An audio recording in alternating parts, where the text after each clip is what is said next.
भीम जयंतीच्या तुम्हा सगळ्यांना माझ्याकडून खूप खूप शुभेच्छा. तर आज झाली होती दिवसाची सुरुवात आणि आता संध्याकाळी जायचं आहे रोडला. तर मग हेअर वॉश वगैरे करून घेतलेला आणि आज स्टोअरमधून लवकरच निघालेले, पण निघता करता मला उशीर झालाच. पण भीमनगरला पण इतकी गर्दी बसली होती, म्हणजे इतकी गर्दी होती त्याच्यामुळे घरी बसायला मला खूप उशीर झाला. आणि गोल्डन आवर्स म्हणजे असं वातावरण झालं होतं, कारण आज आपल्या बाप्पाची जयंती म्हणून की काय माहिती, पण मग खूप छान वातावरण झालं होतं. त्यानंतर रेडी वगैरे झाले आणि फायनली 8-8:30 नंतर मी पोचले तिथे.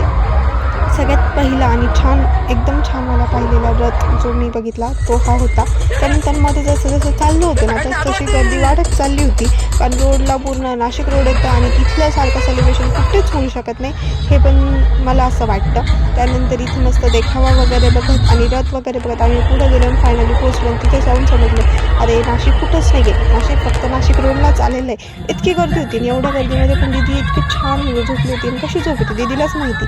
त्यानंतर मग काय सेलिब्रेट करायला स्टार्ट झालं आणि जे गाणे वगैरे चालू झाले की मी व्हॉईस जो आहे तो तसाच ठेवला आहे, म्हणजे म्यूट नाही केला आहे. की त्याचं कारण असं की तुम्हाला पण समजायला पाहिजे की व्हॉईस कसा होता डीजेचा, आणि किती जब्बर आवाज येत होता आणि किती डान्स केला. आणि इथं माझ्या फ्रेंडचं पण चाललं होतं की व्हिडिओ काढू, तर व्हिडिओ वगैरे काढला. त्यानंतर स्वतःला दाखवणं इज इम्पॉर्टंट. त्यानंतर बाबासाहेबांनी आपल्यासाठी काय केलं आहे हे कोणालाच सांगायची गरज नाही, कारण सगळ्यांना माहिती बाबासाहेबांनी आपल्यासाठी काय केलं.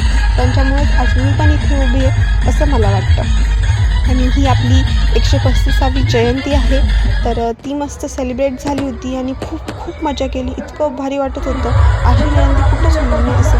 आणि मस्त एकदम मस्त जयंती झाली होती. आणि तुम्ही काय केलं या जयंतीला मला कमेंटमध्ये नक्की सांगा. कुठे गेले होते, नाशिक रोडलाच होते की नाही मला ते पण सांगा. त्यानंतर निघालो होतो आम्ही घरी जायला, कारण खूप उशीर झाला. तर भेटू उद्याच्या ब्लॉगमध्ये. बाय.